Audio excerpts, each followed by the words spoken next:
मैंने देखा यहाँ पर कि दमोह में आने के बाद बुंदेलखंड का अपना एक डेमोग्राफी है। यहाँ की अपनी संभावनाएं और चुनौतियाँ अपनी हैं। मुझे ऐसा लगता है कि ये मेरी अपनी मिट्टी है और हर कलेक्टर को अपनी पहली कलेक्टरी हमेशा याद रहती है। लोकतंत्र में सख्ती जो है वो सबसे अंतिम विकल्प के रूप में उपयोग होना चाहिए, ऐसा मेरा मानना है। प्रशासनिक अधिकारी तो आते जाते रहते हैं, हम लोग प्रवासी पक्षी हैं। हम आज यहाँ हैं, कल कहीं और चले जाएंगे। निर्धन परिस्थिति से ज़्यादा चैलेंजिंग संभ्रांत परिस्थिति में पढ़ाई करना होता है। जिस दिन अधिकारी लोकप्रिय होने लगे या जिस दिन अधिकारी को खुद के लोकप्रिय होने का भ्रम हो, इसका मतलब ये है कि हमने इंडिविजुअल को ऊपर ले आए, इंस्टीट्यूशन को नीचे रख दिया। भैया और राम राम नमस्कार। हमें तो चिंते हुई नाम है हमारा सचिन चौधरी। बुंदेली बौछार के एक अनूठे कार्यक्रम अधिकारी जी में आपको स्वागत है। इस कार्यक्रम में हम आपको मिलवाएं ऐसे अधिकारियों से जो अपनी कार्य प्रणाली के लाने प्रसिद्ध हैं, उनको अपना एक करियर है और जो कार्यक्रम न केवल उनके क्षेत्र में क्षेत्र में भी काम कर रहे हैं उनकी जनता के लाने महत्वपूर्ण है, बल्कि उनकी पढ़ाई लिखाई, उनको करियर बुंदेलखंड और तमाम जो हमारे दर्शक हैं, उनके तमाम जो विद्यार्थी हैं, उनके लाने भी बेहद महत्वपूर्ण है। तो आज हम आपको मिलवा रहे हैं एक ऐसे कलेक्टर से जो पूरे क्षेत्र में, अपने जिला में बेहद लोकप्रिय हैं और न केवल लोकप्रिय हैं बल्कि उनकी कार्यप्रणाली को लेकर जनता में एक अलग किस्म की उनकी छवि है। और ऐसे कलेक्टर हैं दमोह के कलेक्टर सुधीर कोचर जी। सर नमस्कार। सर, दमोह में लगभग आपका 2 साल का कार्यकाल पूरा हो गया है। तो 2 साल के कार्यकाल में जिस प्रकार से हमने दमोह में आपकी छवि देखी है, एक आम कलेक्टर जैसे कलेक्टर्स इसके पहले भी दमोह में और आते हैं, उससे बहुत अलग है। और अलग इस मायने में है कि पब्लिक से कनेक्टिविटी बहुत सीधी है, आप लगातार लोगों के बीच जाते हैं। तो ये आपका बतौर कलेक्टर पहला कार्यकाल था कि इसके पहले भी आप? जी, मेरा बतौर कलेक्टर ये पहला कार्यकाल है और बुंदेलखंड क्षेत्र में भी ये मेरी पहली पदस्थापना है। जी। तो जब आप यहाँ आए दमोह में, दमोह बहुत खूबसूरत जगह है, बहुत अनूठे यहाँ पे स्थान हैं, लेकिन दमोह अपने आप में बड़ा एक कठिन जिला भी कहीं ना कहीं माना जाता है, पॉलिटिकली भी या सोशली भी। तो कितनी चुनौतियाँ आपको शुरुआत में यहाँ देखने को मिली? मेरे साथ एक जो विषय था वो ये था कि मेरी पोस्टिंग्स फील्ड में उतनी नहीं रही हैं, क्योंकि मैंने कभी अपने लिए कोई चॉइसेस नहीं रखी कि मुझे कहाँ जाना है। तो जो सरकार ने जहाँ भेजा मैंने वहाँ पे अपना काम किया है।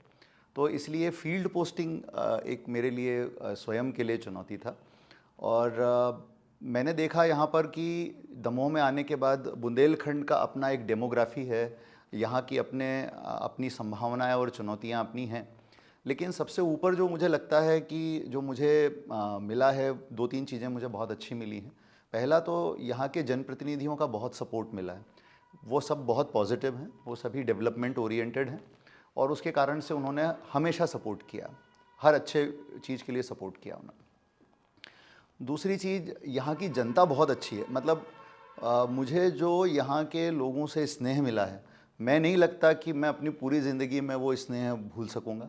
छोटे बच्चों से लेकर के बड़ों तक लोग मुझे बहुत प्यार करते हैं और मैं भी उनको उतना ही प्यार करता हूँ। तो मेरे लिए कभी भी ऐसा नहीं लगता। अब मुझे लगभग 2 साल पूरे होने आ गए हैं, लेकिन अब मुझे ऐसा लगता है कि ये मेरी अपनी मिट्टी है और हर कलेक्टर को अपनी पहली कलेक्टरी हमेशा याद रहती है। तो मुझे लगता है कि दमोह मुझे हमेशा याद रहेगा। लेकिन जब आप यहाँ आए तो मतलब जिस प्रकार की परिस्थितियाँ रही हैं कि ज़िले में 4 विधानसभाएं हैं, चारों विधानसभाओं में एक कद्दावर नेता पूर्व मंत्री मलैया जी, फिर 2 मंत्री, तो और एक जो हटा की विधायक वो भी सीनियर एमएलए हैं। तो कहीं कोई नए जनप्रतिनिधि नहीं है, कम से कम विधायक के लेवल पे।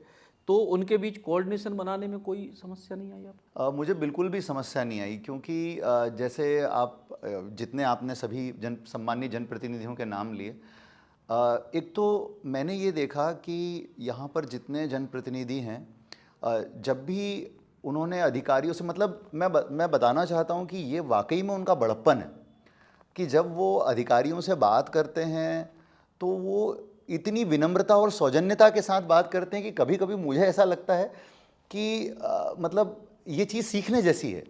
और हमेशा उन्होंने ये कहा है कि कलेक्टर साहब, जो चीज़ नियमों के अंतर्गत आती है आप बिल्कुल वो करिए, और जो चीज़ नियमों के अंतर्गत नहीं आती आप साफ बता दीजिए सामने वाले को।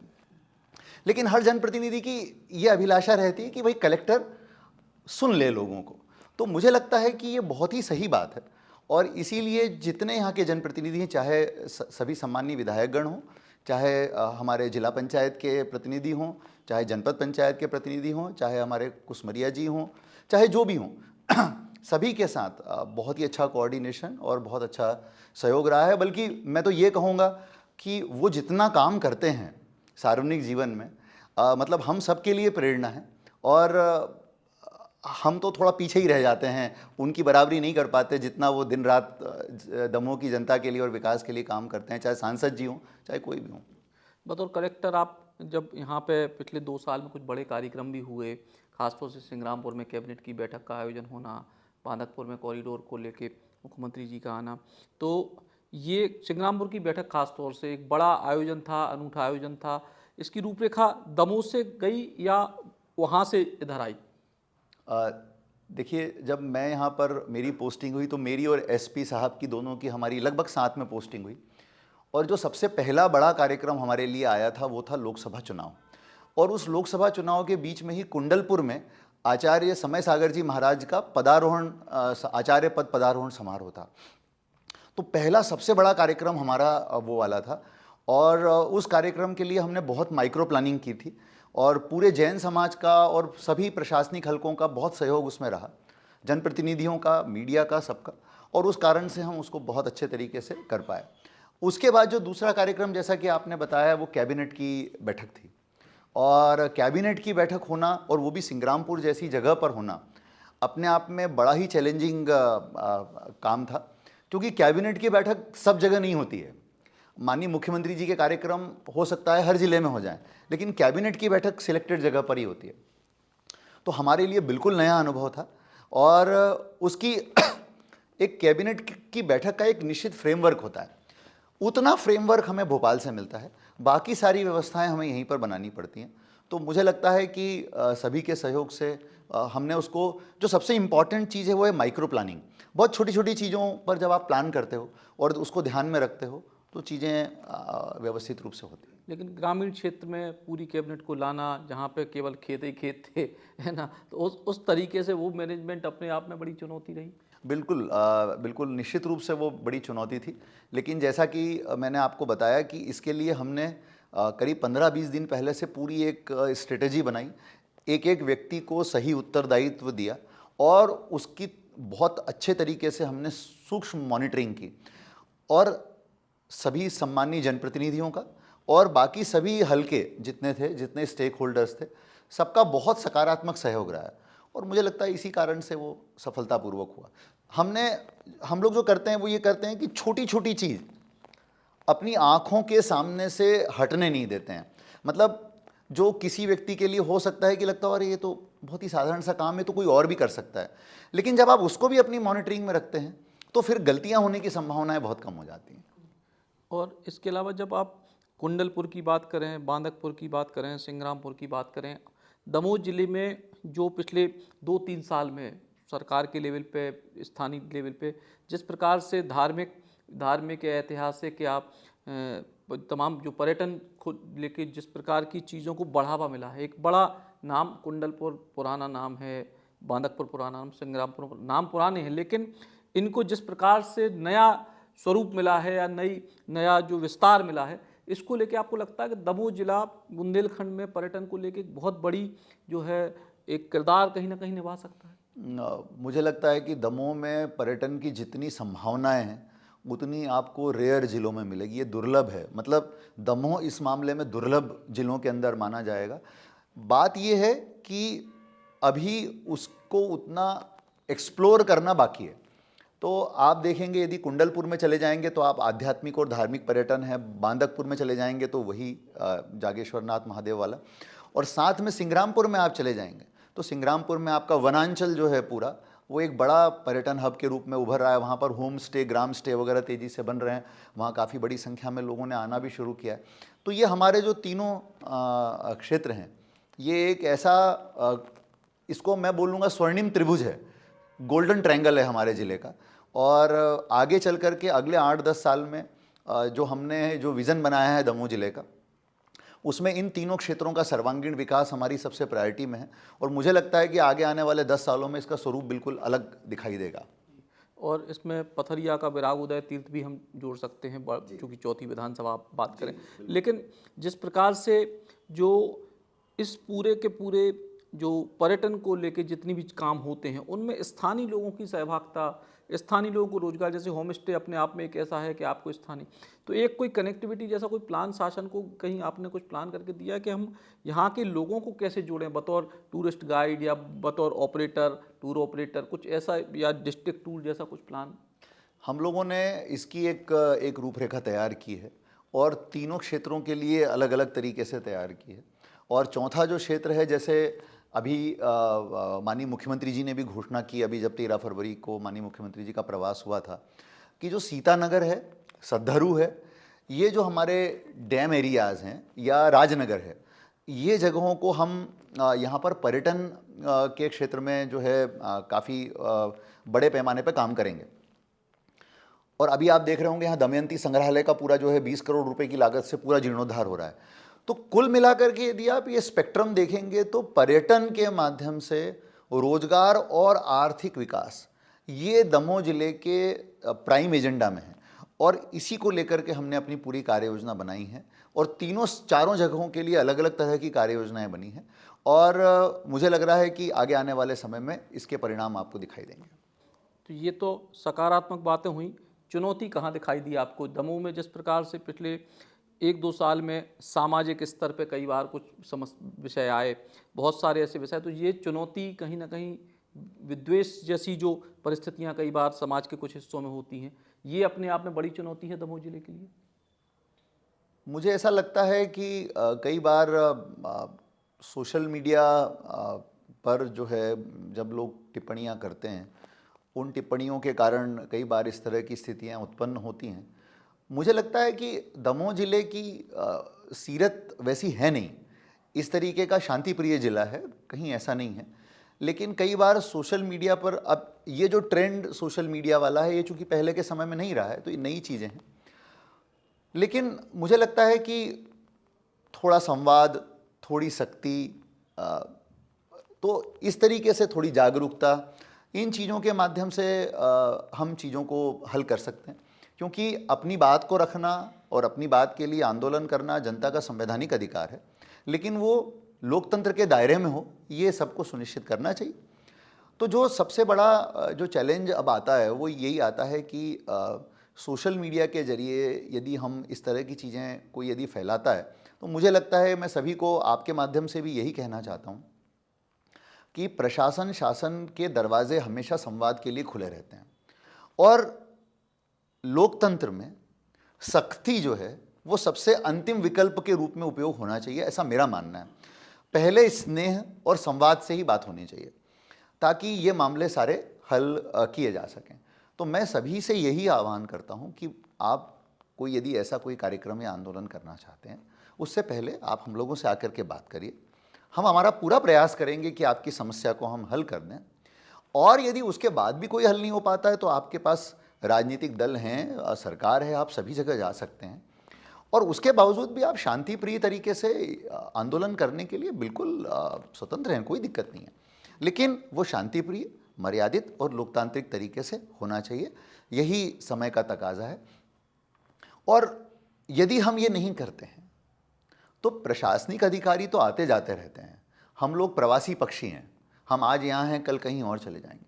लेकिन हमें ये सोचना पड़ेगा कि एक वरिष्ठ नागरिक दमोह जिले का होने के नाते हम आगे आने वाली पीढ़ी को क्या संदेश दे रहे हैं, हम उनको क्या बता रहे हैं, हम उनको कैसी शिक्षा दे रहे हैं।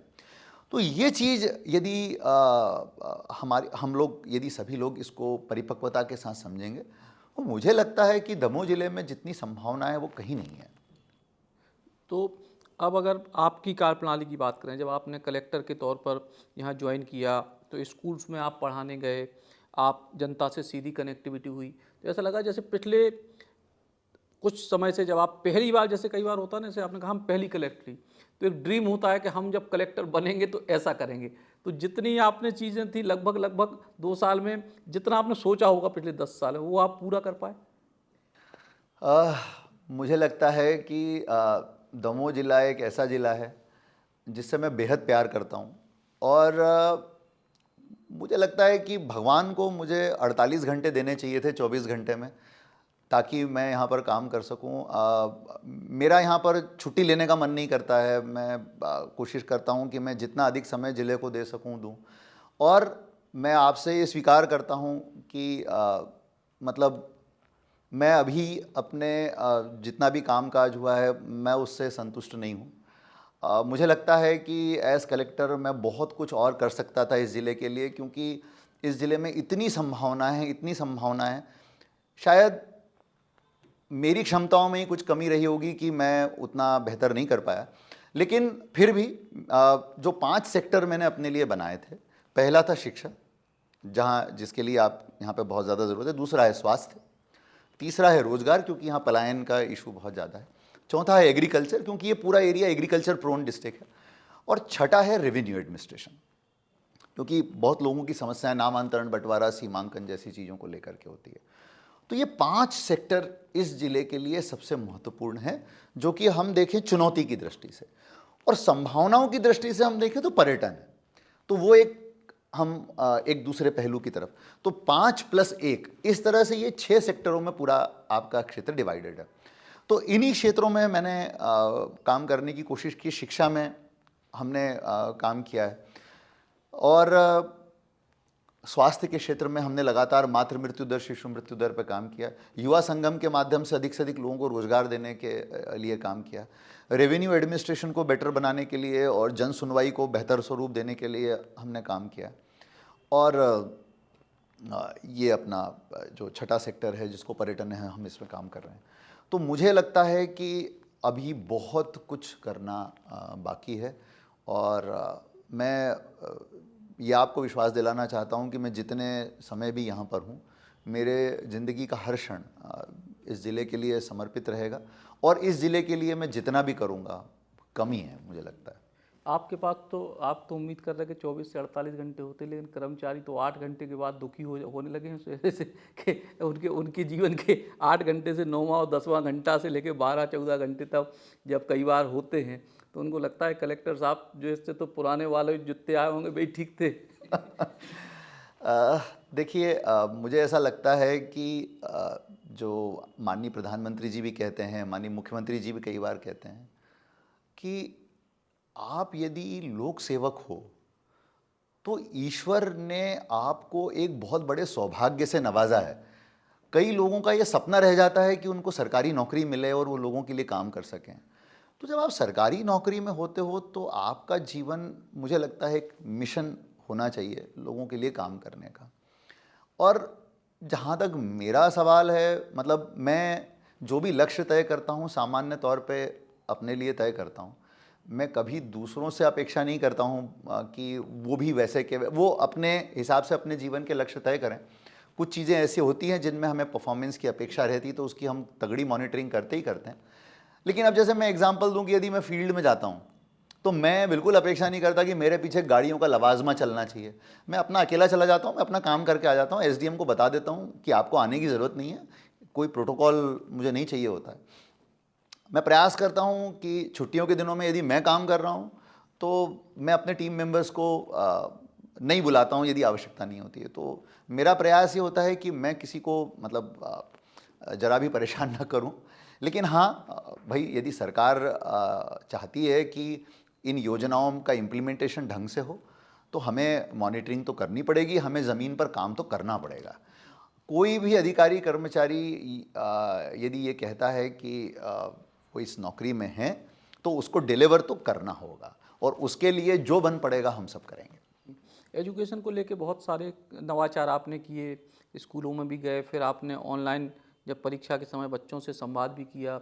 एजुकेशन को लेके जिस प्रकार की कुछ, मतलब जहाँ तक हमारा अपना अनुभव है, लंबे समय से काम कर रहे हैं, बुंदेलखंड में थोड़ी सी एक सोच में हल्की सी गिरावट है। एजुकेशन को लेके जो अवेयरनेस थी थोड़ी सी कम हुई है क्या पहले से? एजुकेशन को लेकर के मतलब यदि मैं मानूं तो सभी, यदि यदि आप देखेंगे, यदि बड़े पर्सपेक्टिव में देखेंगे, तो जो समस्याएं देश और दुनिया में होती हैं उसकी जड़ों में कहीं एजुकेशन ही आपको हमेशा मिलेगा। चाहे निर्धनता हो, चाहे स्वास्थ्य के प्रति जागरूकता न होना हो, चाहे असामाजिक गतिविधियों में लोगों का इन्वॉल्वमेंट हो, एजुकेशन बहुत इंपॉर्टेंट रोल प्ले करता है। और एजुकेशन में भी आप देखेंगे कि प्राइमरी एजुकेशन, क्योंकि यदि मेरी प्राइमरी एजुकेशन ठीक है तो फिर मेरी सेकेंडरी एजुकेशन और मेरी कॉलेज एजुकेशन, बाकी सब चीज़ें मेरी ठीक होती जाती हैं। यदि मेरी एजुकेशन अच्छी है तो मेरे लिए रोज़गार के अवसर अच्छे मिलते हैं और मैं अपनी पुरानी स्थिति से नई स्थिति में बहुत उन्नति प्रगति कर सकता हूँ। तो निश्चित रूप से मुझे लगता है कि प्राइमरी एजुकेशन में बहुत काम करने की आवश्यकता है और हम कितना भी काम कर लें इसके परिणाम आपको इतनी जल्दी दिखाई नहीं देंगे, क्योंकि आज यदि हमने कक्षा पहली के बच्चे पे काम करना शुरू किया तो वो 8 साल के बाद कक्षा 9वीं में जाएगा और तब जाकर के आपको उसके परिणाम दिखाई देना शुरू होंगे। तो हमको अगले कम से कम 5 साल कड़ी तपस्या करनी पड़ेगी, तब जाकर के एजुकेशन सिस्टम थोड़ा बदलना शुरू होगा। और यदि आप पूरी तरह से इसको रूपांतरित करना चाहते हैं, कम से कम 10 से 15 साल लगेंगे। तो ये एक लंबी लड़ाई है, लंबी प्रक्रिया है। हर अधिकारी को, हर शिक्षा विभाग के हर शिक्षक को इसमें तपस्या करनी पड़ेगी, तब जाकर के ये सीन चेंज हो सकता है।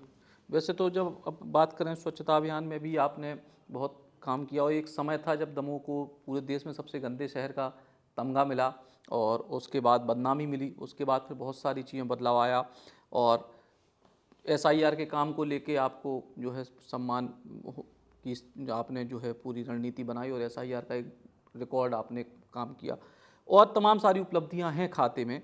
लेकिन कुछ व्यक्तिगत की अगर बात करें कि आप वृद्धाश्रम, जहां आप जिसको अपना घर कहते हैं, सुना है कि आप वहां अकेले कई बार बिना प्रोटोकॉल अकेले चले जाते हैं कि घंटे बैठते हैं, क्या उसके पीछे की क्या कहानी है? अब मैं आपसे, चूंकि आपने स्वच्छता की बात से शुरू की, तो मैं 2 बातें कहना चाहूँगा। मैं हमेशा लोगों से कहता हूँ कि एक है कम्युनिटी और एक है कलेक्टर। 2 विकल्प है हमारे पास, या तो चीज़ों को कलेक्टर चलाए या चीज़ों को कम्युनिटी यानी समाज चलाए। तो मैंने कहा कि जब मैं स्वच्छता की बात करता हूँ और मैं कहता हूँ कि आप संडे को आओ, तो 20-25 लोग आते हैं, लेकिन जब समाज आह्वान करता है तो 100 से 200 लोग आते हैं। तो मैं लोगों को यह कहता हूं कि यह है समाज की ताकत। आप जब जब कलेक्टर की ताकत को समाज की ताकत से आगे रखोगे, तब तक हम कभी प्रगति नहीं कर पाएंगे, क्योंकि कलेक्टर तो आएंगे जाएंगे, समाज तो यही है। तो कम्युनिटी को अपनी पावर को कलेक्टर की पावर से आगे रखना पड़ेगा, और खास तौर से इन सामाजिक मसलों में। तो हम ये स्वच्छता की जंग आराम से जीत जाएंगे। तो मैं हमेशा ये कहता हूं कि कम्युनिटी यदि आगे आती है और कलेक्टर पीछे रहता है, उसके पीछे खड़ा हुआ, तो ये सबसे अच्छा कॉम्बिनेशन है, डेडली कॉम्बिनेशन है। लेकिन कलेक्टर आगे रहता है और उसके पीछे कम्युनिटी रहती है, तो इससे बुरा कॉम्बिनेशन कोई नहीं है। तो तब क्या होगा कि जब तक कलेक्टर है तब तक कलेक्टर की वाहवाही होगी और कलेक्टर वाहवाही बटोर के चला जाएगा। लेकिन क्या इसका उद्देश्य ये था? बिल्कुल नहीं था। कलेक्टर को अपनी वाहवाही नहीं चाहिए, कलेक्टर को तो परिवर्तन चाहिए सामाजिक लेवल पर, कि वो नहीं रहेगा तो भी समाज इस अभियान को चलाएगा। तो मेरा आह्वान यही लोगों से होता है कि अब आप इसको अपने हाथ में लो, कलेक्टर के भरोसे चीज़ों को मत चलाओ। दूसरी चीज़, लोग मुझसे कई बार कहते हैं कि कलेक्टर साहब आप ठंड में स्वेटर नहीं पहनते। सो मैं, या आपने कहा कि साहब आप वृद्धाश्रम वगैरह चले जाते हैं। मेरा कहना बस एक है कि ये सब चीज़ें केवल और केवल 2 चीज़ों से आती हैं जीवन में।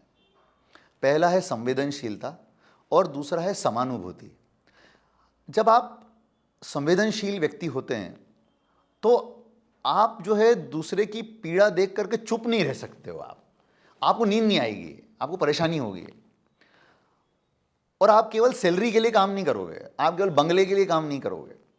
दूसरी चीज समानुभूति, कि सचिन जी को यदि कोई पीड़ा है तो उतनी ही पीड़ा मेरे मन में होनी चाहिए। तो क्या हम किसी दूसरे व्यक्ति की पीड़ा को उतना ही शिद्दत से महसूस कर सकते हैं जितनी शिद्दत से वो खुद महसूस कर रहा है? यदि ये दो चीज़ें किसी प्रशासनिक अधिकारी में होती हैं तो मुझे लगता है कि उसको 24 घंटे काम करने की ऊर्जा मिलती है। और बस मैं इसी क्षेत्र का विद्यार्थी हूँ, मैं विद्यार्थी हूँ इस क्षेत्र का, और लगातार मैं सीख रहा हूँ इस चीज़ को। तो यही इन दोनों ये जो आपने दोनों प्रश्न किए, इन दोनों का के पीछे यही ताकत है बस।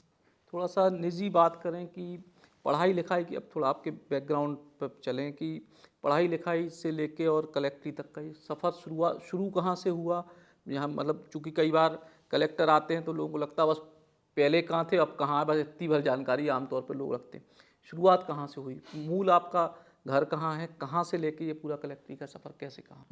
मैं खरगोन नगर का रहने वाला हूँ। खरगोन जिला जो निमाड़ में है, और खरगोन शहर का ही रहने वाला हूँ मैं। एक जैन परिवार को बिलोंग करता हूँ, जो कि एक किसी समय में एक बड़ा बिजनेस हमारा रन होता था, एक जॉइंट फैमिली हमारी रही। और यहाँ पर मैं एक बात बच्चों को बताना चाहता हूँ और सबको बताना चाहता हूँ कि कई बार हमारे मन में एक धारणा होती है कि यदि कोई व्यक्ति बहुत विपरीत परिस्थिति में और निर्धन परिस्थिति में रहा है और वो बहुत आगे बढ़ता है तो सबके लिए बहुत प्रेरणा का स्रोत है। बिल्कुल सही बात है। लेकिन मुझे लगता है कि निर्धन परिस्थिति से ज़्यादा चैलेंजिंग संभ्रांत परिस्थिति में पढ़ाई करना होता है, क्योंकि जब आपके पास सारे साधन होते हैं तो आपके बिगड़ने के पूरे चांसेस होते हैं। तो मैं अकेला लड़का था, मेरा कोई भाई बहन नहीं था, कोई सगा भाई बहन मेरा नहीं है, और बड़े परिवार से था मैं, अच्छा बिजनेस था, तो मेरे बिगड़ने के फुल चांसेस थे। लेकिन उस समय में हमारे परिवार वालों ने, हमारे जो संस्कार घर से मिले हमको, उन्होंने हमको धरती पर रखा कि नहीं भाई, हो गए तुम बड़े घर के, पढ़ो सरकारी स्कूल में, पढ़ो साधारण स्कूल में, जैसे साधारण बच्चे रहते हैं आप वैसे ही रहिए, और आपको कोई एक्स्ट्रा प्रिविलेज नहीं मिलेगा, कोई ट्यूशन नहीं, कोई कोचिंग क्लास नहीं, सामान्य हिंदी मीडियम स्कूल में पढ़िए, सामान्य साइकिल से जाइए, रिक्शे से जाइए। तो हमारे घर वालों ने कभी हमको कोई विशेषाधिकार और प्रिविलेज नहीं दिए। तो पहली चीज, बचपन से हमको ये संस्कार मिले, नंबर एक। नंबर दूसरा जो था कि हमारे टीचर्स ने बहुत बड़ा रोल अदा किया, और उन्होंने हमारी भाषा और भाव दोनों अच्छे करने में हमारी मदद की। तो शुरू से हिंदी भाषा और अंग्रेजी भाषा मेरी दोनों बहुत प्रिय रही। तो जब क्या होता था कि जब कोई कलेक्टर और एसपी हमारे ज़िले में चार्ज लेते थे तो मैं उनको चिट्ठियां लिखता था। अब चिट्ठियां लिखना आजकल आउटडेटेड बात हो गई है, लेकिन आज भी मुझे चिट्ठियां लिखना बहुत प्रिय है। मैं अभी भी चिट्ठियां लिखता हूँ। तो मैं उनको बहुत बहुत शुद्ध और अच्छी हिंदी में खूबसूरत सी चिट्ठियां लिखा करता था। तो कलेक्टर लोग सोचते थे, अरे यार ये कौन है, हमको चिट्ठियां लिखता है, लड़का कौन है, स्कूल का, कॉलेज का। तो वो मुझे मिलने के लिए बुलाते थे, और फिर जब मैं उनको देखता था, उनके व्यक्तित्व को देखता था, उनके कृतित्व को देखता था, तो मुझे लगता था कि हाँ यार ऐसा बनना चाहिए। तब से मेरे मन के अंदर फिर सिविल सेवाओं में जाने की प्रेरणा आई। फिर घर वाले कहते थे कि देखो यार, इतना अच्छा बिजनेस है, तुम अकेले लड़के हो, तुम ये सब छोड़ के क्यों जा रहे हो, क्या ज़रूरत है सरकारी नौकरी में जाना, अपने पास सब तो है। पर मेरे मन में यही भाव था कि नहीं, करना तो यही करना है। तो हमारे घर वालों ने बोला कि भाई तुमको हम एक प्रयास करने देते हैं, तुम अपने मन की कर लो, हो जाओ तो बहुत अच्छी बात है, नहीं तो तुम अपने बिजनेस को संभाल लेना। और हमने बिना कोचिंग के दिन रात तैयारी की, और उसका परिणाम था कि फिर इसमें आ गए। तो एक ही भावना थी मन के अंदर, क्योंकि एक मिनट, बस ये एक चीज़ बताना चाहूँगा कि एक ही भावना मन के अंदर थी कि मतलब जिंदगी में बाकी सब कुछ देखा है, खूब सब कुछ था परिवार के पास, कोई ही चीज़ की कमी किसी तरह से परिवार ने नहीं रखी कभी जीवन में। यही बात ऐसी थी कि क्या आप अपने जीवन का क्षण क्षण लोगों के लिए समर्पित करके सुखी हो सकते हो। और ये भाव जब हमारे अंदर भरा गया तो नौकरी में आने के बाद इस बात की कोई अपेक्षा नहीं रही कि लाल बत्ती की गाड़ी है, से आनंद मिलेगा, पद से आनंद मिलेगा, पोस्टिंग की प्लेस से आनंद मिलेगा, पावर से आनंद मिलेगा, या जो लोग आपका पद के कारण सम्मान करते हैं उससे आनंद मिलेगा। मेरा आनंद इन चीज़ों से बिल्कुल पर है। मेरा आनंद तो इसी में है कि जब मैं सुबह यहाँ आता हूँ, रात को 10 बजे जाता हूँ, तो मेरी टेबल साफ़ होती है। जितने काम मैं नोट करके जाता हूँ उन कामों में से मैं अधिकांश को निपटा देता हूँ, और यदि 2-4 लोगों की आंखों में खुशी के आंसू देख लेता हूँ तो मेरा दिन बन जाता है। और मुझे लगता है कि एक सिविल सर्वेंट को न उसकी सैलरी, न उसका पद, न उसकी गाड़ी, न उसका बंगला, न उसके कर्मचारी, क्योंकि बाकी सब सम्मान आपको केवल पद के कारण मिलता है। यदि आप कलेक्टर नहीं रहते हो तो आपको पूछने वाले लोगों की संख्या 25% रह जाती है। केवल वही बचते हैं जो आपसे दिल से जुड़े होते हैं या किसी पद पर रहते हो। और आपके साथ, जैसे कहा जाता है कि मरने के बाद आदमी के साथ केवल उसके कर्म जाते हैं, वैसे ही जब आप पद से हटते हो, चाहे ट्रांसफर होते हो, चाहे सेवानिवृत्त होते हो, आपके साथ केवल उन क्षणों का सेटिस्फेक्शन जाता है जिन क्षणों में आपने लोगों के लिए बिना शर्त काम किया, कोई कंडीशन नहीं थी और आपने काम किया। और मैंने अपनी पूरी नौकरी में इसी चीज़ को जीने का प्रयास किया है और इसी चीज़ को जीने का प्रयास करूंगा। इसीलिए मेरे लिए पद कभी भी महत्वपूर्ण नहीं रहा। सरकार कल कहीं और भेज देगी, जहाँ भेज देगी वहाँ काम करेंगे, कोई चॉइस नहीं है। जिस पोजीशन पे भेजेगी उस पोजीशन पे अपना 100% देना है और एक दिन चुपचाप रिटायर होके और चले जाना है और उसके बाद एक नया जीवन शुरू करना है। ये प्लानिंग मेरे पूरे करियर की है और इसी से मेरा पूरा करियर ड्राइव होता है। सरकार ने मुझे जहाँ रखा, मेरी नौकरी उल्टी चली है। सामान्य तौर पे अधिकारियों की नौकरी ऐसी चलती है जिसमें वो शुरुआत के समय में फील्ड में रहते हैं और आखिरी के दौर में पॉलिसी मेकिंग पर जाते हैं।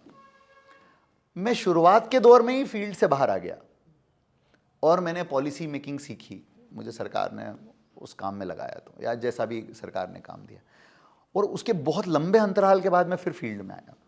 तो मेरी ज़िंदगी पूरी अपसाइड डाउन रही, लेकिन मैंने प्रशासनिक जीवन के हर क्षण का आनंद लिया है।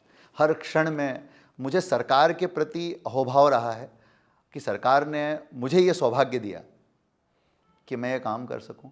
और मैं आपसे बस इतना कहना चाहता हूं कि मैं अपनी नौकरी से बेहद प्यार करता हूं। ये मेरी ज़िंदगी की टैगलाइन है, ये मेरे लिए सबसे महत्वपूर्ण है। लेकिन जब लंबे समय तक कलेक्टरी नहीं मिली आपको, तो घर वालों ने नहीं कहा कि यार वो व्यापारी ठीक था, तुम कहाँ छोटी नौकरी कर रहे हो, या मतलब एक ऑफिस की नौकरी करनी थी, उससे अच्छा घर ही पे व्यापारी संभाल रहे हो?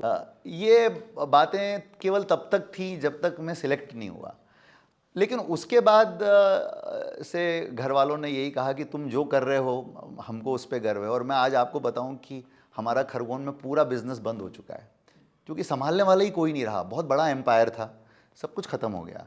लेकिन मैं अपने माता पिता को, अपने परिवार वालों को धन्यवाद देता हूँ कि उन्होंने मेरे लिए सब कुछ स्वाहा कर दिया और मेरी बात मानी। और उसके बाद से, जब से मैं फिर नौकरी में आया, उसके बाद से उन्होंने कभी मतलब इस विषय पे कोई प्रश्न नहीं किया। और मैं हमेशा आपको एक बात कहता हूँ कि नौकरी में आने के बाद, और ये हमारी चाहे पॉलिटिक्स हो चाहे एडमिनिस्ट्रेटिव सर्विस हो, इन दोनों में एक बात बहुत खास है। इसमें आप कितना ही बाकी जगह लोग मोटिवेशनल लेक्चर्स में आपको कह लें कि परिवार नंबर 1 होता है और बाकी लोग नंबर 2 होते हैं, लेकिन यहाँ परिवार नंबर 1 बहुत मुश्किल से हो पाता है।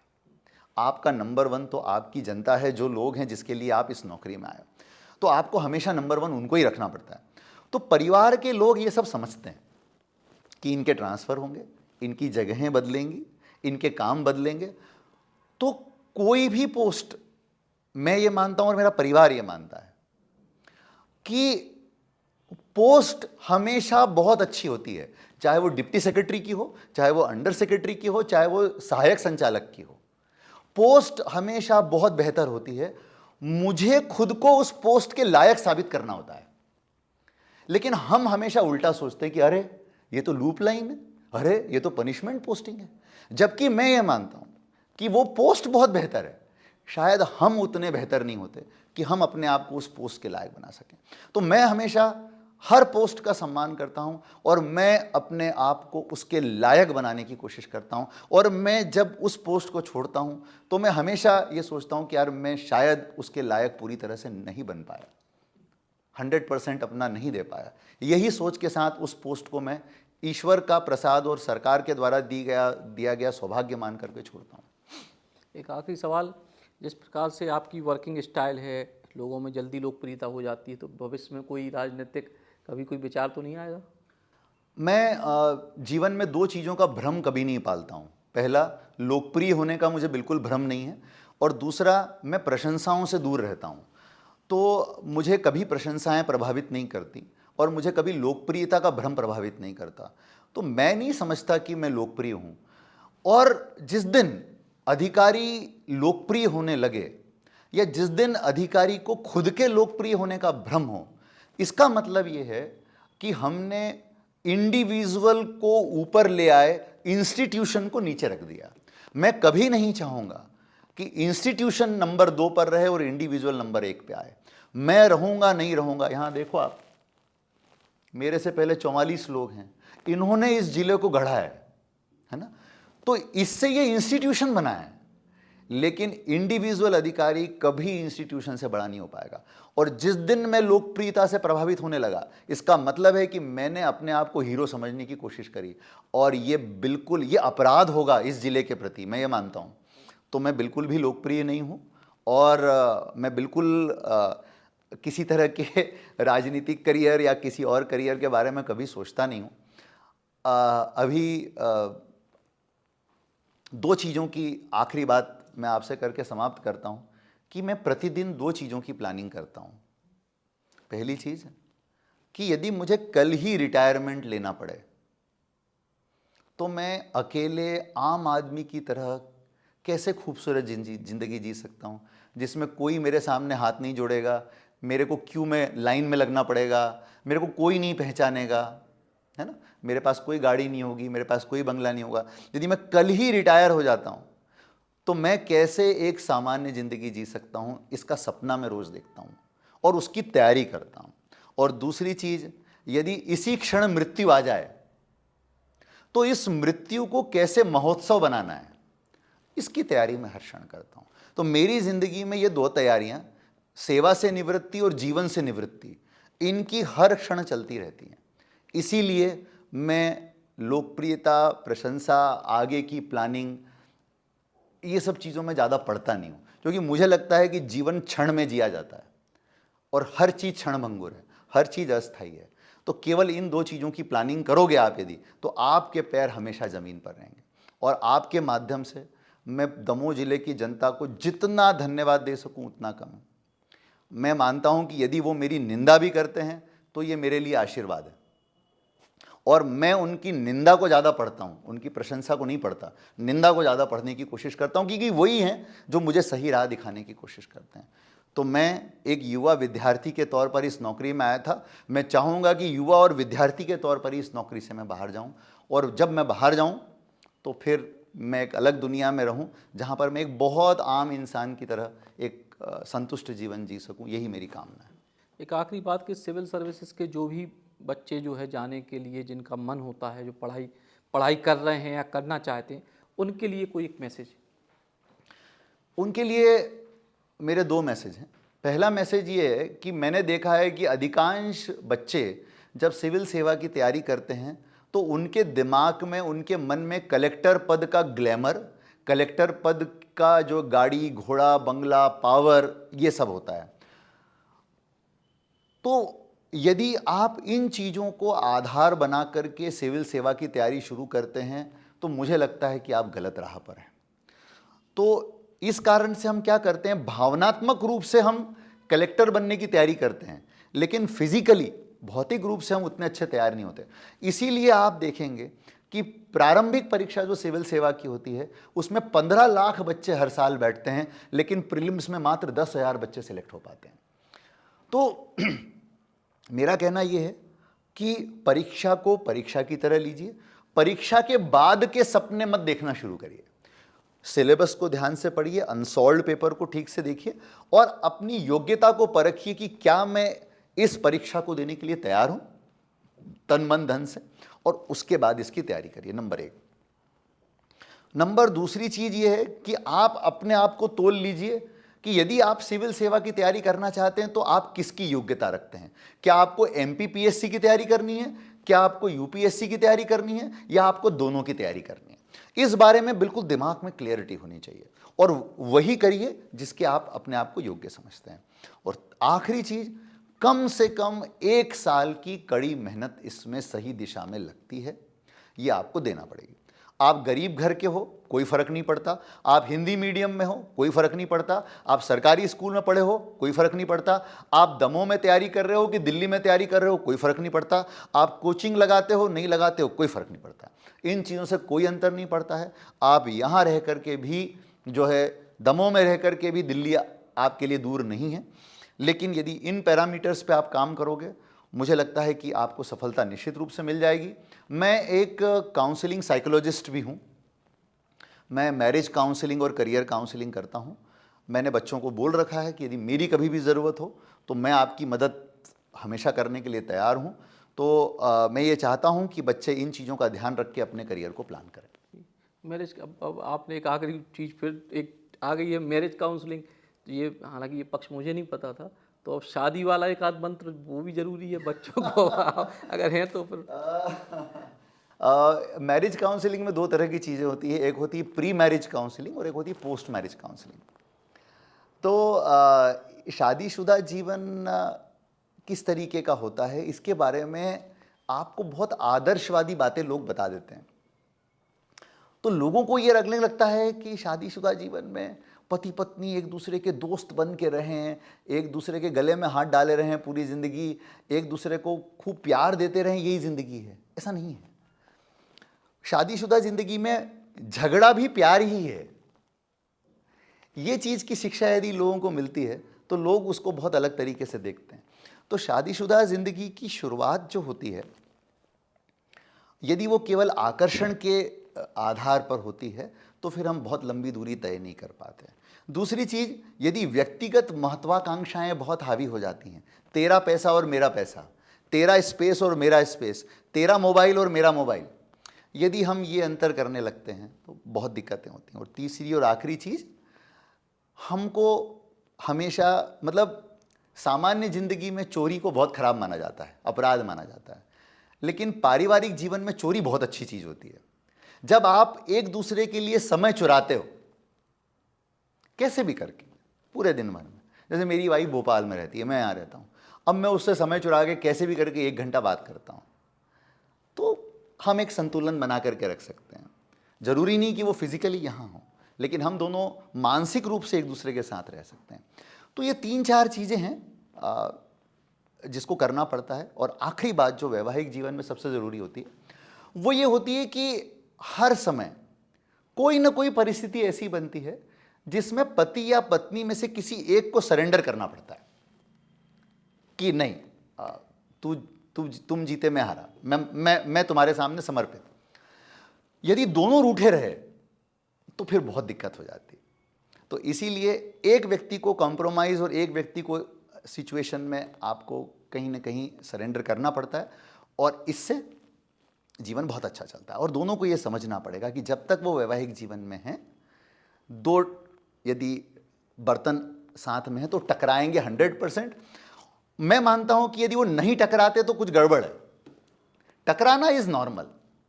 तो ये कुछ चीज़ें हैं जो मैं व्यवहारिक रूप से जब मैं कपल काउंसलिंग करता हूं या ये सब चीज़ें करता हूं तो मैं लोगों को बताता हूं। सर, जो नई चीज़ अब नवाचार, या इसको कहें कि सफल नवाचार जो है पेपरलेस चुनाव का दमोह में, उसके पीछे की क्या प्लानिंग थी और कैसे वो मैनेज हो पाया? मध्य प्रदेश राज्य निर्वाचन आयोग के द्वारा एक नई व्यवस्था लागू की गई कि चुनाव पेपरलेस पद्धति से कैसे हो सकते हैं।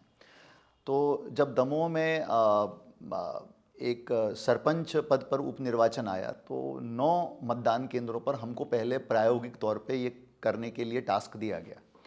तो हमारी पूरी टीम ने इस काम को, केवल 9 मतदान केंद्र थे, ज़्यादा बड़ा नहीं था, लेकिन हमने उसकी बहुत माइक्रो प्लानिंग की और वो बहुत सक्सेसफुल रहा।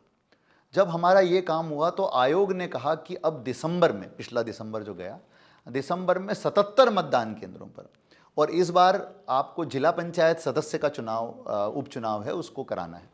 तो आयोग ने कहा कि क्या आप इसके लिए तैयार हैं? तो हमारी टीम ने कहा कि बिल्कुल तैयार हैं। और ये एक बहुत बड़ी टास्क थी क्योंकि 77 मतदान केंद्र एकदम से आ गए।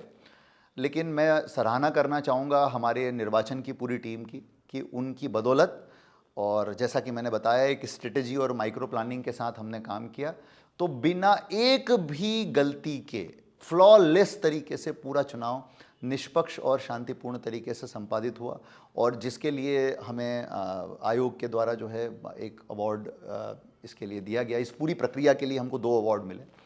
तो मैं इसके लिए आयोग का आभार व्यक्त करना चाहता हूं कि आयोग ने हमें ये विश्वास व्यक्त किया, और मैं अपनी टीम के प्रति आभार व्यक्त करना चाहता हूं और उनकी सराहना करना चाहता हूं कि उन्होंने इस विश्वास पर वो खरे उतरे।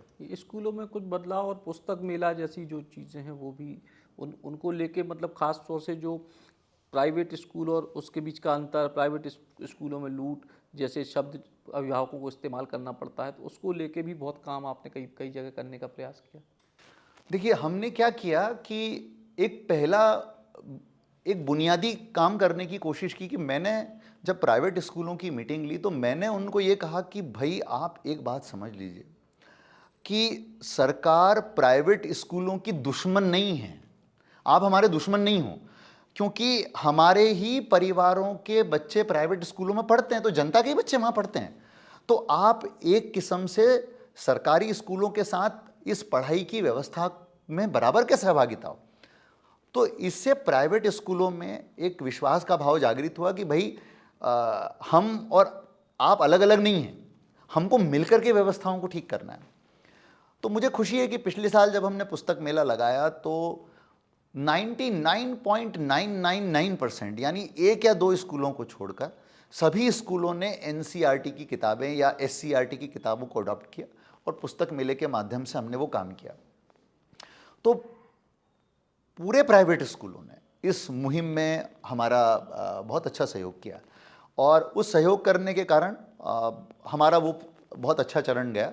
इस बार हम लोग 26 मार्च से 31 मार्च तक फिर पुस्तक मेला लगा रहे हैं, और इस बार हम लोगों ने अभी बैठक ली है, और हम लोग एक नई पहल और कर रहे हैं कि इस बार जो हम ऑर्डर निकाल रहे हैं उस ऑर्डर में स्कूल की किताबें कहाँ से और कैसे मिलेंगी, कौन सी किताबें चलेंगी, कहाँ से मिलेंगी, वो भी ऑर्डर में रहेगा।